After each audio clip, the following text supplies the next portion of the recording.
Hey guys, Joe here, and welcome to my Minecraft 1.8 overview. Basically what this is a video just going over all the new changes, or at least as many as I can get through in this video, in the new Minecraft 1.8 update. I did one of these for Minecraft 1.7, I did one for an earlier snapshot, but I haven't done one since then, so I figured I'd just put everything that's come up since 1.7 and put it in a video and just show you guys out the new features so you can go ahead and learn the new stuff and go ahead and play with it when the update comes. So they added a bunch of new stuff, a new customized world type thing. It's like when you generate a world you can customize a bunch of features, so I'll look into that a little bit later. They added new blocks, a new enchantment system, a new enchant. They added banners and armor stands, new structures, new mobs, and a new game mode, so I'm going to be going over all those things. Also a new enchantment and other tweaks. I'm going to go over these real quick first. So, the new enchantment is overpowered, and the way you get overpowered is by building a notch apple, and if you don't know what a notch apple is, some people refer to it as a god apple, and that's fine. A notch apple is an apple, or a golden apple, made with 8 blocks of gold. And it gives you really cool buffs, and it's a really awesome, but it's really expensive to make, and now there's an achievement for making one. And the good thing is there's only one prerequisite that you need, and you only need to get an upgrade. So yeah, there's getting an upgrade, and then you can get that achievement if you have enough gold. More tweaks have come to player skins. Player skins can now have layers on the whole model. So where like there have always been layers on the head, for example, my head right here has that little hair flippy. In skin customization, you can turn that off. I'm just gonna do my head because that's all I have, because I have a basic 1.7 skin. But now you can turn pretty much everything off, and skins can have 2 layers over the entire body. So you can have your normal thing and then a thing over it, and that's really cool. That makes me genuinely happy that they added so much detail to it. What else did they do? They added, oh yeah, your left and right arm and leg can now be edited independently. So if you edit your left arm or leg, it will not affect your right arm, or it will not affect your right leg and arm. So that can be kind of difficult, I guess, because if you're lazy and you just like to, you know, change both at once, you have to go through, but it also adds for way more customization, so left and right will not just be completely mirror anymore, and you can add even more customization because of that, so that's kind of cool. They also did a new player model with a 3 pixel long arm, so typically the arm of a player is 4 pixels, and the new player model has 3 pixel arms. I'm not sure how you can get that, you're going to have to look into that yourself, I'm not completely sure. And then apparently they also added another player skin called Alex. I'm assuming that's for, you know, 3 pixel long arms, but yeah, there's that.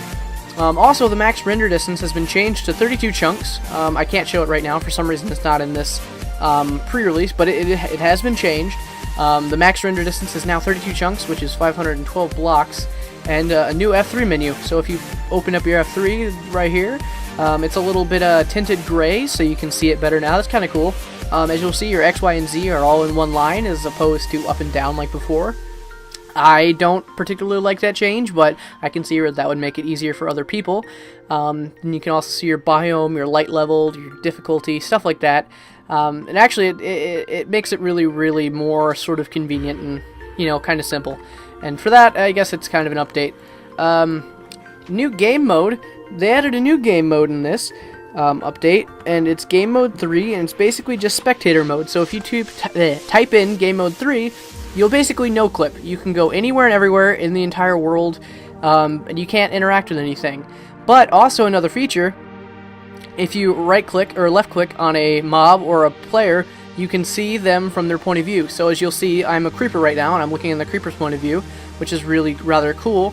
I'll come over here and look at the villager's point of view, which is really cool too. I think that'd be really cool for mini-games and stuff like that. So like if you're playing and you need to spectate, you can just watch your friend, and that'd be really ooh, wrong game mode, but it'd be really cool. And I think that's a really smooth transition. Another quick thing, doors now stack. It's kind of minuscule, but you know, it's whatever. Also, these item frames can now rotate 180 degrees. I think it's 180, 360. I'm not sure. I'm bad with numbers and degrees and stuff. But yeah, you can now rotate this even more so before. Like instead of just like this, it is now like all the way around, and that's really cool. Now to the new blocks. They added new stone types in this update, with granite, diorite, and andesite, and they can all be found underground. There are crafting recipes for some of them, but I can't remember them off the top of my head, unfortunately, so like I said, you can go and look at the blog post that I'm going to be putting in the description that will have all the updates, and you can look into how to craft all this stuff. But if you don't want to craft it, it's all found in vanilla underground, so if you go digging in caves, you'll find it. But each of the stone types have a polished type as well. So granite has polished granite, which looks really nice. Diorite has polished diorite, which looks okay. I'm more of an andesite fan. I am much more of an andesite fan. It looks way better to me, personally. So yeah, there's normal andesite and polished andesite, and this is the crafting recipe, just 4 in a square. They also added slime blocks this update, so now you can make slime blocks, and it'll show you some really, really rad feature with it. Well, actually, I guess the kind of only feature. Well, there's a couple of features, but the main feature that I really enjoy about slime blocks is they hold a bounce, which is really awesome. That's really, really cool. It's genuinely, like, really cool. Also, sort of pistons stick to it, so it can make new redstone contraptions. So yeah, I'm not going to get much into the redstone aspect because I'm god-awful with redstone, but if you like to, you can look into that. There's just some really cool slime contraptions that you can make with redstone, and slime is a really, really cool addition to the game. They added sponge back to the game. I don't know if it was in the game to begin with, but they added sponge for sure. It's now able to be achieved in survival mode, and as opposed to before, you could only get in creative mode. Now you can get sponge in the new structures I was talking about, ocean monuments, I believe they're called. I will show you guys those in a second after I show you all the new blocks. But yeah, sponges are now found in vanilla Minecraft in the ocean monuments, and it's cool because now they have a sort of property to them. So if you put them in water, they'll absorb the water, and you'll get a wet sponge. So that's relatively really cool.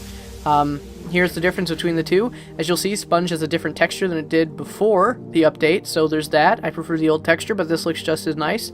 Kind of looks like cheese, to be honest. Just a big old blocky of cheese. So yeah, there's that. Then they also add prismarine, which is a nice block, which the ocean monuments consist of.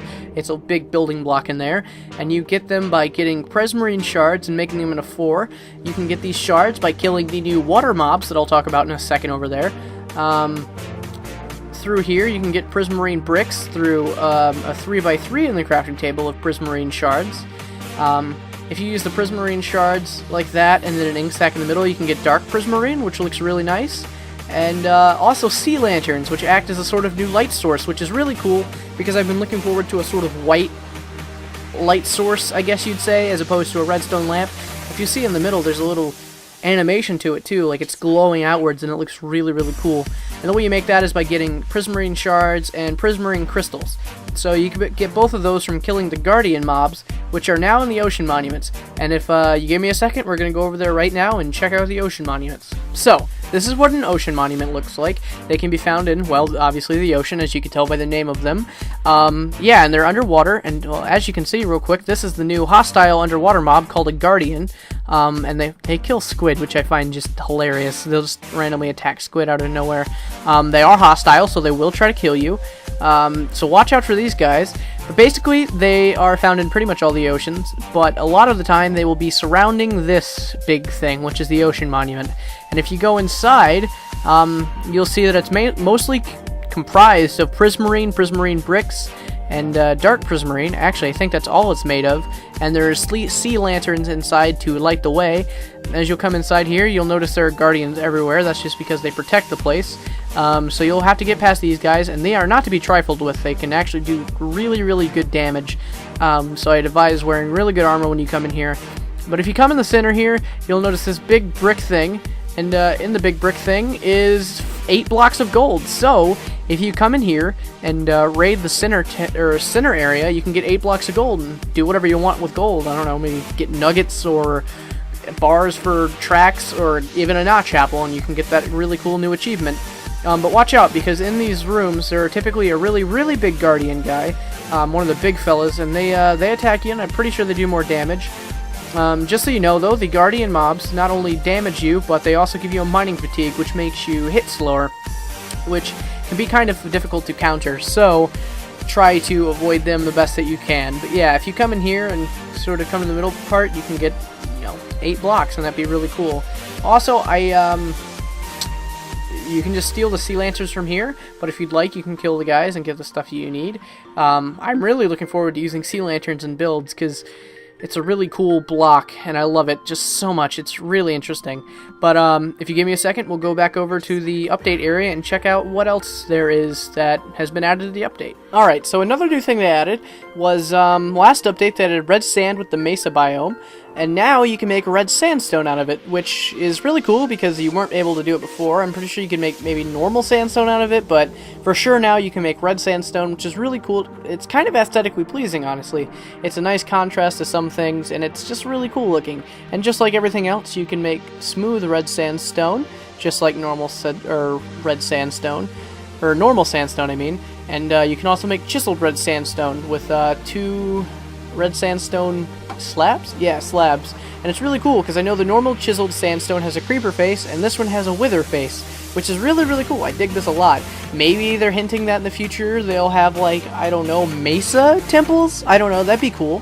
And they could use these blocks specifically to, like, you know, use those. That'd be really, really cool, honestly. So, next thing they added was banners. Banners are really cool because they're made, quickly get some out of my inventory. Let's just get white real quick. Let me just get 6 pieces of white wool and a stick. So banners are created just like a sign is, except for you use wool. So you take wool and you make a stick, and it gives you a banner. Now, depending on the type of wool, that'll be the type of color that you get. And these banners are really, really customizable. There are a bunch of different options. I'm not going to go too in-depth with them because it is a very, very intricate process. I know there's a website where you can generate banners and get an idea of what they look like. I'll leave a link to that in the description. That's really, really helpful if you want to build something cool. And these are just some of the special things that you can put on. You can use the Mojang logo, a little star, I don't know, bricks, a creeper face, and a skeleton head. And you use a notch apple for the Mojang logo, a oxeye daisy for the little sun thing, the brick block for that, a creeper head, which can now be obtained in survival mode. The way you get a creeper head is if a charged creeper blows up a normal creeper, they have a chance of dropping a creeper head now, so that's kind of cool. And then, of course, a wither skeleton skull, like usual. You can get them from killing wither skeletons, and they give you the normal skeleton, crossbow, and sky. And it's really cool. I like what banners can do. They add a whole bunch of new variety for customization and like marking out builds and like servers and stuff. And I think they're overall just a really, really cool addition. So, on to the new enchantment system. We'll talk about these fellows in a second. So, the new enchantment system, I will just go ahead and grab a diamond sword and some lapis lazuli because I will need it. As you can see now, there are 2 spaces here instead of 1. So, if you put your weapon in here, it will show you 3 different options. Unbreaking 1, Fire Aspect 1, and Looting 2. Those are options. So, now, when you're going to go enchant something, it shows you one of the enchantments that you're going to get for sure. So, as you can see, if I put my level 1 on this, or my level 8, my first option, if I put a level 8 on it, I'd for sure get Unbreaking. If I put a level 16 on it, I'd for sure get Fire Aspect. And if I put my level 30 on it, I'd for sure get Looting 2. And it's cool, and you need 1 piece of lapis to activate this, 2 pieces of lapis to activate this, and 3 pieces of lapis to activate that. I'm in creative mode, so it doesn't work like that. And a really cool trick that I found, if you do this, it doesn't change, it's the same stuff. So, let's say you don't like Looting 2, let's just say you have a level 30, right? You don't like your Looting 2, so let's put this back and see what they have for a pick. So you go and check for a pick. Okay, let's say you really like Efficiency 4. You put in your 3 lapis for it, you get your Efficiency 4 pick. That's awesome. Let's say you have another 30 levels. So, you take another, ooh, and by the way, when you enchant, it only takes about 3 levels. Let's take the sword back. So, you put the enchantment, or you put the sword in here, and the lapis that you need. These mean you only need that many levels to do it. Of course, you still need a level 30, but it only takes away 3 levels, 2 levels, and 1 level. So, that is really, really convenient because you get to keep more levels than you had before. So now, let's say you're doing a level 30 enchant, you still need level 30, but it only takes away 3 levels. So that's kind of convenient. And like I said, that trick, as you see before, I enchanted something else, so the options changed. Let's say I want a Sharp 2, a Knockback 1, or a Knockback 2. Let's say Knockback 2 tickles my fancy, so I get Knockback 2, and oh, well, I got a Fire Aspect 2 and a Knockback 2. That's kind of convenient. So yeah, there's that. That's the new enchantment system. as well as the new enchantment system, repairing has become exponentially more cheaper. So I took down a little bit of durability on this. It's a really good sword, so typically it would take a lot of levels. Now it only takes 16. So there's that. I'm pretty sure the way it works, though, is every time you enchant or repair something, it takes more levels to repair. So be mindful of that, but now it's really, it's a lot cheaper to repair things, and it's really cool. Also, there's a new enchantment. There's a new enchantment in the game called Depth Strider. If you will, I will take these diamond boots and enchant them real quick. It's a boot enchantment specifically, and if you put them on, it makes really well, because let's just take them off for a second, shall we? It takes a long time to swim across water, and it's really annoying to do. Put Depth Strider on, you swim a lot quicker now. Can you see the difference of how fast I'm moving? This is a definitely need, like, you need this enchantment on boots if you're going to be working near water at all. Like, it's just so convenient. It's a really cool addition to the game, and I really dig it a lot. So yeah, that's Depth Strider. It's a new boot enchantment. Also, they added armor stands, as you'll see here. This is an armor stand. This is the crafting recipe. You take a stone slab and then 6 in this formation, and it'll make an armor stand. And you can just take the armor stand and place it. It works as an entity, so I'm pretty sure you can push it around with pistons and stuff. But as you can see, it's sort of moving, hopping up and down when I walk through or whatever. But yeah, now you can take, you know, armor and stuff and place it on the armor stand, like this guy. As you can see, you can put mob heads up here too. But yeah, you can now just place your armor on a stand, and it's really cool. And you can just put your armor stuff out for display, or I don't know, maybe like, maybe you don't want to wear your good armor, but you have to go get into a fight or something. You have all your good armor on the armor stand. You can just quickly swap out your good armor for your other armor. And that'd be really convenient. That'd be really cool. I think it's a really cool addition to the game. I already have plans to do stuff with it, and I'm really excited. And that's really cool. So, villager change. They added different jobs to villagers. They're still common villagers, of course, just normal villagers. But each villager has a different thing. So now there are librarians, there are clerics, and all of this stuff is exponentially better. So, a lot of the times in the past, villager trades will be really just total rip-offs, but now the villager trades are a lot more balanced. As you see, 36 rotten flesh for an emerald. That's not a bad trade at all. And 9 gold for an emerald, kind of pricey, but honestly not that bad, honestly. 31 paper, just the, ooh, a punch 1 book, that's kind of a rip-off, but, you know, it's still a little testy, you know, here and there, but the trade options are a lot better from what it was before the update. Also, some villagers, specifically farmer villagers, I believe, will harvest crops. So let's say they're in their village and they see a piece of wheat is full grown. They'll go through, pick it up, and replant. So that's kind of cool. I'm not sure if you can get all that wheat back, but I guess it's a cool feature nonetheless. New feature also, all these blocks that were currently before not craftable are now craftable. You can now make mossy stone bricks, chiseled stone bricks, cracked stone bricks, and mossy cobble, all in vanilla. Thank God. I mean, there's not much use for the moss stone. I know me personally, I just usually leave it behind in a dungeon.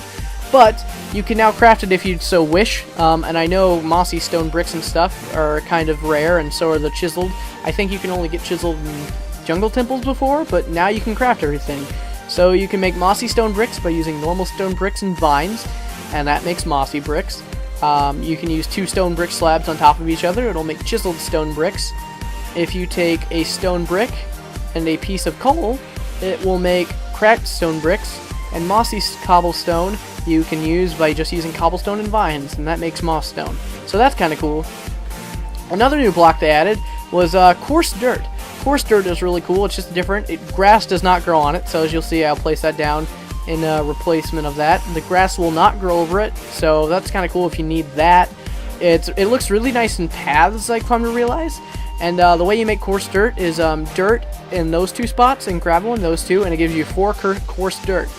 It's a really cool block. It's not the prettiest, but for paths it looks really nice, so there's that.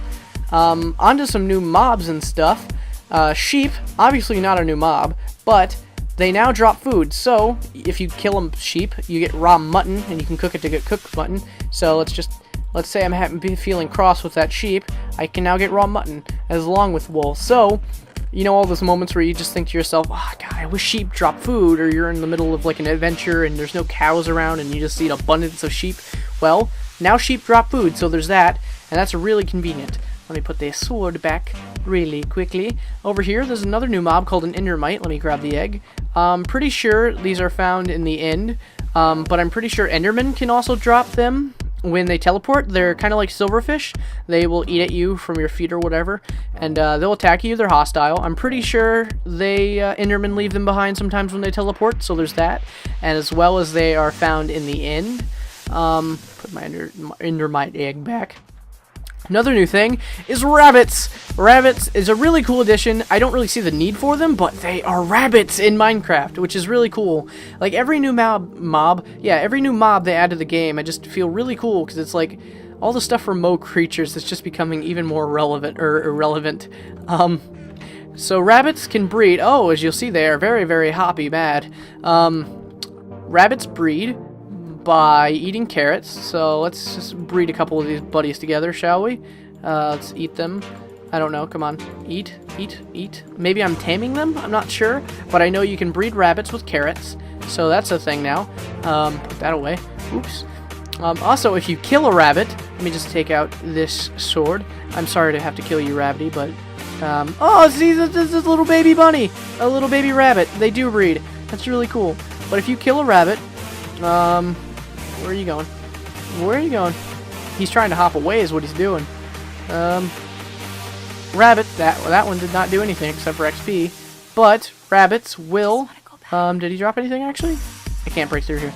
No, he didn't, unfortunately. Well, rabbits can now drop raw rabbit and rabbit hide.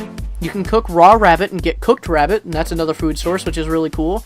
And you can also make rabbit stew.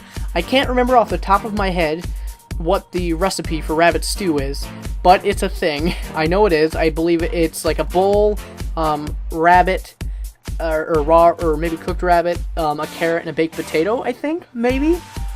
And maybe a mushroom. I'm not completely sure. You'd have to look into it. But rabbit stew is also another food source. And rabbit's foot is now a thing you can drop. I believe it's a little bit more rare than the rest, but rabbit's foot is a thing you can drop, and it's used for potions. And if they drop rabbit's foot, they can now brew up jump boost potions. So now, along with beacons, jump boost is now a potion. So let's say I drink this, I get the jump boost advantage of, a beacon, let's say. So if you always wanted to, to get jump boost everywhere and you weren't able to before, now you can, and it's really cool. But you just have to kill some rabbits and get some rabbit foot, and then brew it up from an aqua potion and get some jump boost.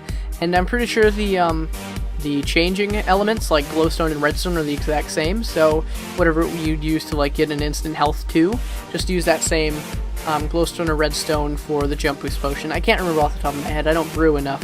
Another thing, they now have iron trapdoors, so that's a new addition. I mean, it's cool for aesthetics. I'm not really sure the use that you get out of it, except for, it's redstone powered, so I guess kind of more secure trapdoors, which is kind of cool. The only way you can activate it is through redstone signals, as you'd see with the lever.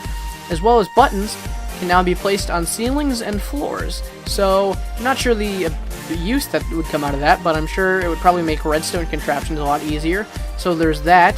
The Guardian mobs I already showed you with the ocean bit, so I'm not going to go over that again. There are now different colored doors. So, as you'll see, there's the normal door that we all know and love, that we've played with for many, many years now. There's that. You can make that still by using the oak wood. And fences, along with each color, too. Fences have a new recipe. So, because, obviously, there's not different colored sticks, they had to change the recipe so there could be different colored fences. This is now how you make a fence. You make oak wood planks on the outsides and sticks on the inside, and it gives you a fence.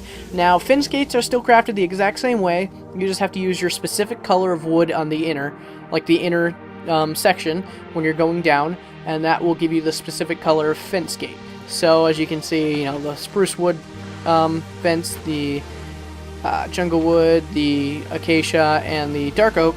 And these are the door options. So this is a dark oak door, an acacia door, a jungle door, a birch door, and a spruce door. As you can see the back of them too. I think they're really, really cool looking. They add variety. I really, really like the birch door, honestly. I think this is my favorite door, to be honest. It just kind of reminds me of like a screen door, or like maybe a traditional Japanese door, I think. I don't know, I think that's what I'm thinking of, kind of with the pattern in the window. I don't know, I really like that this adds a whole sort of new area of variety, and I genuinely dig it.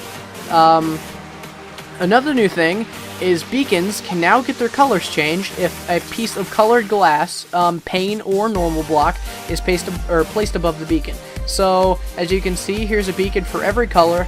I used white glass at the end, even though you really don't need to, because the normal beacon's color is white. That's really cool. And let's say you want maybe, I don't know, like a disco beacon, I guess you'd say. So let's say I want pink here, right? Well, I'll take pink here, or a certain amount up. Let me take out this tree real quick. So you want pink up to here, and, ooh, my bad.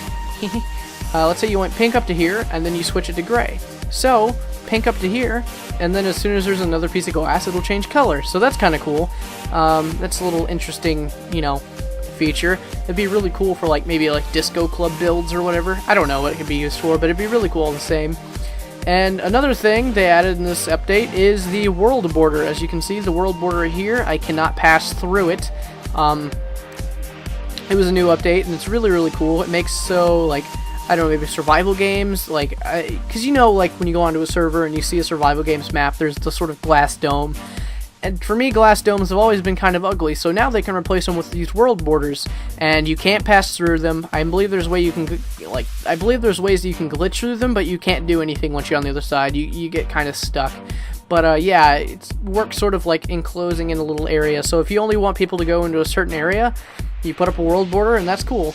I'm not sure what the commands for the world border are. It took me a really long time to try to find them for this video regardless, so if you want to look into all that stuff, it'll definitely be in on the wiki, so world border stuff will be there. It's really cool. I know there's already some really cool custom maps called the Captive Minecraft maps that are using the world border implementation, and yeah, I just think it's a really cool idea overall. As you can see, it goes all the way up to the ceiling and goes all the way down to bedrock, so there is no getting through it no matter what. Another small change real quick is in this menu, options. Now you can change the difficulty, and let's say I want to change the difficulty to normal. You can click this and it will lock the difficulty for this world. Like, there will be no changing after that. I'm not going to do that, of course, because I need to change it to peaceful every once in a while, but you can change the difficulty and then lock it if you so desire. So there is definitely that. I'm pretty sure that's everything in this world that I'd like to show you. I showed slime blocks and all the ocean stuff. Yeah, I think that's pretty much all I wanted to show you. Now, I'm going to go show you the new customized world types before I end off the video. So let me go boot up another world really quickly. The last new thing I wanted to show you is the new world customization options. So, let's just say you're booting up a new world, as you can see with Create New World. I'm just going to name this one, I don't know, just random letters. Let's just go with that. If you go, it can be any game mode you want, creative, survival, whatever. I'm going to go with survival. You can click new world options, or more world options, excuse me, and click world type. Now it goes through default, super flat, large biomes, amplified, and now customized. So this is a really cool feature they added, and you can pretty much customize everything you want. You can change the amount of dungeons in the world, your water lake rarity, your lava lake rarity, you can make lava lakes, lava oceans, you can control pretty much everything. You can make them not be any mine shafts, no strongholds, so you can't beat the dragon, but if you don't want any strongholds, there won't be any strongholds. Let's just say you want a bunch of dungeons. That's cool. The dungeon count will be 100. There will be 100 dungeons for sure in your world. You can, you know, specify it to any specific biome. You can specify it to all biomes. You can change it through any biome that you want. That's kind of cool. You can change the river size. I always like making lava oceans. I think they're kind of interesting. You can change the sea level. So let's just take that all the way down to 1. So there's no sea level at all. You can change the spawn rates for pretty much every sort of thing. Something I really think is cool. Let's just change in lapis lazuli, spawn tries, spawn size 50. I don't know. I like making super mines, which is really cool. You can change the sort of spawning stuff of diamonds, redstone, all the ores. So let's just make a bunch of super mines real quick. Max height, spawn tries, spawn size 50, minimum height. Let's just max all these out real quick. And see how much I can actually get. I haven't really tested it at all.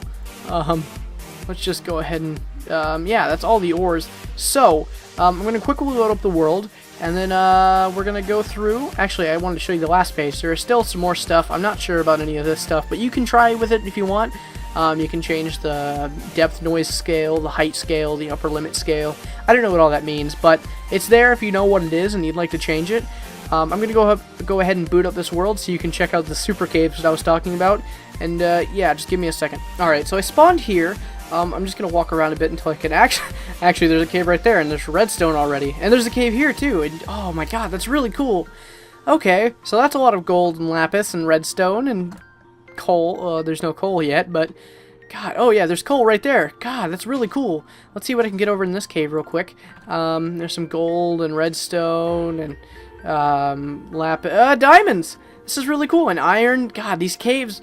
This is what I call a super cave. If I ever refer to a super cave ever again, this is what I mean by a super cave. This is a new customization option that you can do, and you're just changing the sort of spawn rate settings and stuff. But I think this is really rad that you can edit so much into so much detail. I mean, look at this. I mean, there's just diamond on the side of this hill. Diamond and redstone and gold and iron, and oh my god, this just looks fantastic. Yeah, so that is just a little preview of the world customization options. Well, guys, anyways, I hope you enjoyed this video. I hope it was a little bit informational for you. If you enjoyed it, you can come back when the next update comes. I'll be making one of these every time an update comes out. Obviously, there are some things that I probably missed, but I'm definitely going to leave the link to the blog post that showed all of the update features in the description below. And, yeah, hope you enjoyed, and I will see you guys next time.